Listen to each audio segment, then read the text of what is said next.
ശ്രീമദ് ഭഗവത്ഗീത അധ്യായം 2 ശ്ലോകം 2.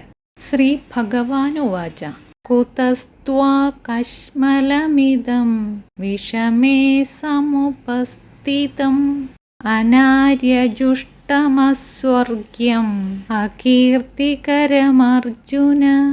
ശ്രീ ഭഗവാൻ പറഞ്ഞു, ഹേ അർജുന, ആര്യന്മാർക്ക് ചേരാത്തതും സ്വർഗസൗഖ്യമേകാത്തതും ദുഷ്കീർത്തികരവുമായ വിഷമാവസ്ഥയിലെ മോഹം നിന്നെ എങ്ങനെ ബാധിച്ചു? ശ്ലോകം 3. ക്ലൈബ്യം മാസ്മഗമപാർത്ഥ നൈതത്വയ്യുപപദ്യതേ ക്ഷുദ്രം ഹൃദയദൗർബല്യം ത്യക്തോത്തിഷ്ഠ പരന്തപ. ഹേ പാർത്ഥ, പൗരുഷമില്ലാത്ത ഈ പ്രവൃത്തി ഉപേക്ഷിച്ചാലും ഇത് നിനക്ക് ഒട്ടും തന്നെ യോജിക്കുന്നില്ല. ക്ഷുദ്രമായ ഈ ഹൃദയബലഹീനതയെ ഉപേക്ഷിച്ച് ഉണർന്നാലും.